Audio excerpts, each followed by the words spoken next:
Hello and welcome to Iggy's Toy Parade and Soldier Review. I am your host, Iggy. Yay. Thank you for that.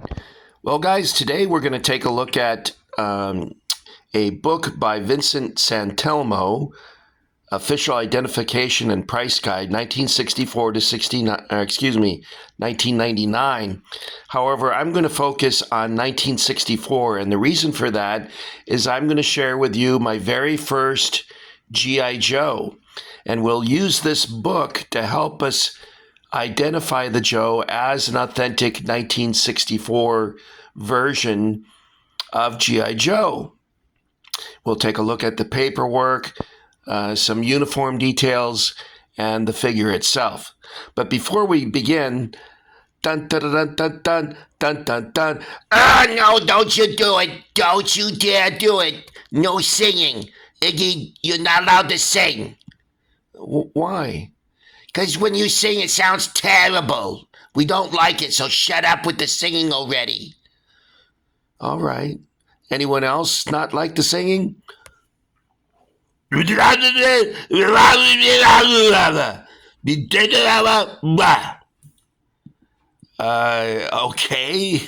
By the way, guys, that was Larry Talbot. I don't think it's a full moon, but he gets pretty beastly. Okay, Larry, sorry. All right, so let's dispense with the interruptions from the peanut gallery and begin our review. Now, this book, if you're interested in collecting vintage G.I. Joe, this is indispensable. Vincent Santelmo, of course, is an expert on the subject. He began collecting G.I. Joes, 50 years ago, I'm guessing. And he took off from there, and now he's quite the expert on the subject. Now, all of us remember in 1964 when Hasbro launched this. And when we were kids, how could you resist this? You could recreate battles in your own bedroom or living room. You go out and play in the yard with your friends. It was awesome. But today, we're going to talk about this figure here. The G.I. Joe Sailor. This is the very first figure that I received as a boy in 1964. You'll notice in this advertisement that he's wearing a cloth cap. And G.I. Joe quickly dispensed with the cloth cap because of cost considerations. And they went to plastic. And then I think later on when they discovered that the plastic caps were not very effective, they switched it over to like a rubber type of material. In other words, something more flexible to fit on G.I. Joe's head. And I'll show you about that in just a moment. Okay, so let's put this over here. By the way, my dad never set up a G.I. Joe thing like this with me. I bet this guy's wife was kind of unhappy with that, unless it was in the basement. Anyway, so let's take a look at my Joe, and we'll talk a little bit about, let's see. I made an outline for us to follow, but I can't see it from where it's sitting. So let's just go to the first page that I marked. Okay, the first page I marked is about fractures. Now, original Joes quite frequently will have what's called a stress fracture. And you can see here, I guess that's the groin area. It's cracked up to the waist. The arm, behind the knee. And mine was no different, and I'm going to show you what I mean. This is my original G.I. Joe Sailor, and you can see his arm is completely destroyed. The shoulder, it cracked, and I tried putting a rubber band around it, and the rubber band rotted away. I bought a replacement arm and hand at, you got to hand it to me. Sorry, Larry, that was pretty stupid. You can see that the patina of the arm is different from the, I don't know, my lighting is kind of wacky here. It's a little lighter, but it's nice that Cotswold supplied this, because otherwise my Joe would be missing an arm. In fact, I didn't know it was this seriously broken until I removed his shirt. And I removed his shirt because I wanted to see what the tag said inside the collar. So let's set this aside and see what our next bookmark is. And, oh, it's tags. Good, very good. So let's move this aside. Now, my G.I. Joe has this tag here on the collar of the shirt. And it says G.I. Joe, trademarked by Hasbro, Hong Kong. And it says here, first issue, 1964 to 1965. So let's take a look at my shirt. And here is the tag in question. I don't know if I'll be able to show it to you because it keeps flipping around. Can you read that? It's not very good, is it? It looks like it says Joe. That's it. If I could iron this, it would probably be able to see the rest of the tag. And the earliest boots, you see an example of the earliest boots here, which I have identified over here as being made of a rubber-like material. Let's flip this around so you can get a good idea of what they look like. Now, they're different than the plastic boots. You can see that it has no molding mark there like it does on the plastic boots. This is an example of the plastic boots. This is my original G.I. Joe Marine. I think I got this in 1965. But let's take a look at the bottom of his boots, and you can see there's the molding line. It's not so noticeable in the front because you have the laces there. I don't know if he's still going to stand up. Oh, yeah, there he goes. He's still standing. Okay. So the boots are rubber, check, and the shirt has the Hong Kong tag, check. Okay, let's go to our next section. Now, I don't have a sample of the box, but here is some details about the box. I kept my original G.I. Joe box, my Joe, in there until I got a Foot Locker for Christmas. And when I got that Foot Locker, I remember throwing away this box, which I kind of regret to this day. Okay. I wish I had a box to share with you, but everything's in storage, as you guys know. Okay, manuals. Now, the Navy manual that came with the Joe was smaller than it came on the I can't talk today.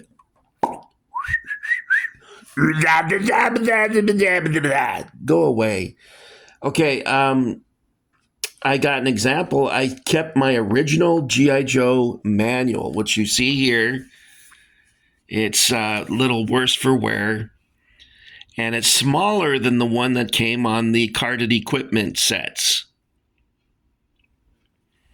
And it's a sort of a dark blue, navy blue.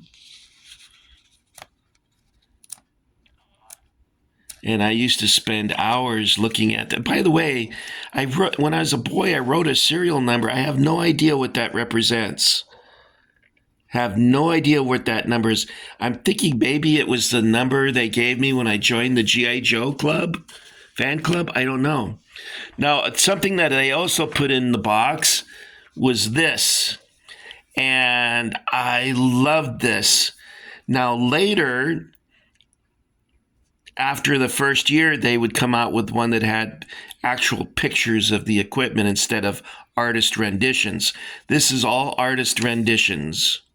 That doesn't even look like G.I. Joe. He looks like Flash Gordon, Buster Crabbe. This one looks like John Wayne. Oh, that's interesting. I never noticed that before. And of course, what's interesting about this is, let me open it for you because it's kind of funny to see what I wanted as a kid. Well, not funny, but it's kind of neat to see. This is hard to open one-handed, guys. I didn't plan this out too well again. Okay. Now, it looks... Here we go. I wanted a bivouac machine gun. Never got it until, I think, 1969 when I bought it on clearance at Woolworths. Maybe 1968. MP small arms. Combat rifle set. I got one of those in 1968 on clearance. And a helmet. And I finally got one of those on clearance. Mom was very down on, every kid's mom started hating on war toys. And the kids that all got war toys in our neighborhood, there's kids who got everything. They got Monkey Division by Remco. They got it all. None of them joined the military. I joined the military, and I never got any of those things. So Mom accomplished just the opposite of what she wanted to do. She thought that if I didn't get military toys that I would lose interest in the military. Instead, I joined the Army, whereas the other boys got it out of their system playing Army when they were boys. And I ended up becoming a tank driver in the Army. I remember my dad was really upset when he found out I joined the Army because I dropped out of college to do so. So I can understand that. My dad was a warrant officer during World War II. Okay, I wanted the Navy Attacks helmet set. I did get that. And I did get the life preserver and the shore patrol. I wanted a life raft, and my grandmother bought me one, and it never worked. It always had a hole in it because it was glued to the card, and when I pulled it off the card, I ripped the the little nozzle that you put the air in. It came loose from the raft, and so it never held its air.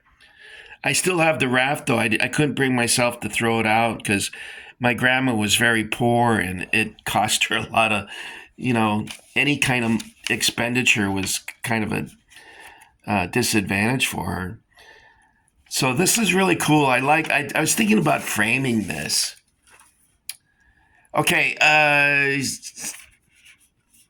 like I said, they changed that to a different format later. By the way, here's all the rank stickers. This came with my Joe. None of them would stick to the uniform, though, so I don't think I have any of those still. I have that in the 40s, though. If you notice, the Air Force doesn't have any cool stripes or anything. Okay, here's all the little instruction slips that came with the thing. Okay, now, this is what I was talking about. This is what the equipment manuals would look like in later versions of Joe. Now, they're saying here that this came with the carded equipment, but I don't remember that. Because they said this came with the box Joe, and I don't remember it being this shape. So, I don't know. Maybe one of you guys who remembers could verify. All right, let's take a look at another bookmark page. Okay, head and body. Let's take a look at that. This is the first version G.I. Joe. And I can't confirm. My version is slightly different, as you see there.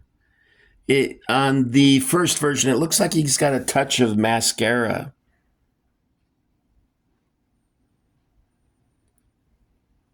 If he had a beard, he would look like Vice President Vance.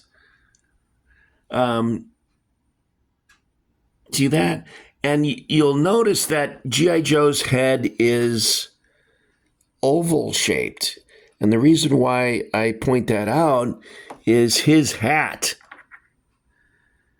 is round. So when you try, even as a boy, I could never succeed in doing this. Putting the hat on his head. Can you see that? It doesn't go on his head. And all the years, I don't know how long I've had this, 60 years, 61 years I've had this. This hat never, ever fit on the Joe. They later switched from this hard plastic to a rubber version of the hat. The body on G.I. Joe, it has rivets. And the rivets were made of stainless steel or steel, and then in later versions, they painted the rivets. This one is made of steel because you can see, oh, my eyes are really blurry. The rivets have all rusted. So that's how we know it's not stainless steel. Okay, let's move on to our next card. Yeah, here's the version with painted rivets. No, that's steel rivets. Is there a painted rivet here? I don't see one.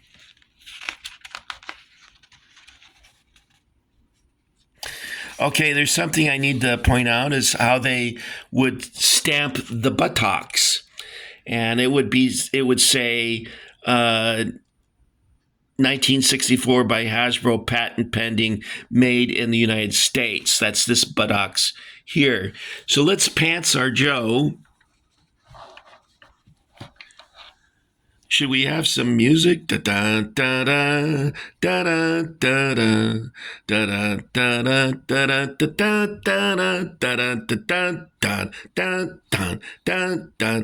Sorry. Iggy, what'd I tell you about that? Nobody likes that.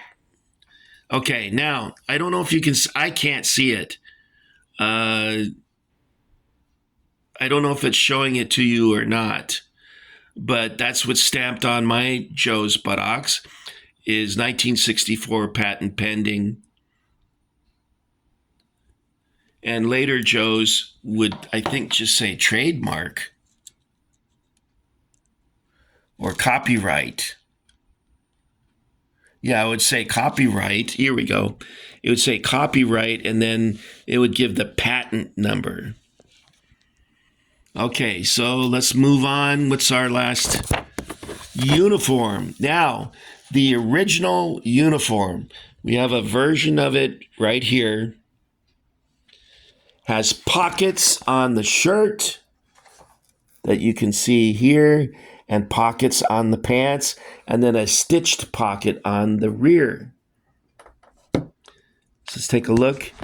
And mine has the actual real pockets. They would later do away with those pockets, I guess because of cost considerations. And then on the Joe's sailor's pants, he's got front pockets. They look like rear pockets, though, don't they? And then on the back, instead of a pocket, they just kind of hint at a pocket by stitching a line there. I don't know if you can see that. I can't see it. But I think that's all I got for you this time, guys. It looks like we're done. Now, again, if you're looking to replace some parts on your Joe, because he looks pretty sorry like this, he's an amputee, and it looks like he's had some hard service, maybe in the Battle of Okinawa or something.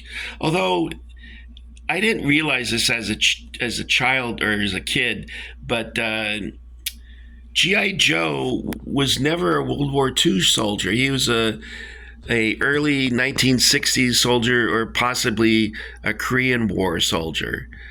And it wasn't until later that they came out with World War II figures.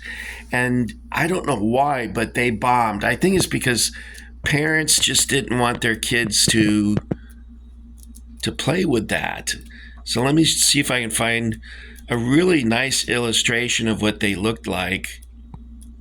I loved them. The kids across the street, their dad was a Marine during the World War II, and I think he served in Okinawa, and that nurse is ugly. Did you know Robert E. Lee had a daughter, and her name was Ugg? And Ugly was not very popular at the prom, I'm afraid. Well, I should have marked the page, but I didn't know I wanted to show it to you. So, oh, here it is. I found it. Here's the Japanese. I've got one of these. I bought a bunch of different parts and stuff on eBay and was able to assemble one of these figures. And I also have the German, which I did the same way. Now, the kids across the street had all of them. The Australian, I have an Australian. Is that the German? No, they don't have a boxed figure of the German. Anyway, that's all I got for you. Larry, do you have anything to say?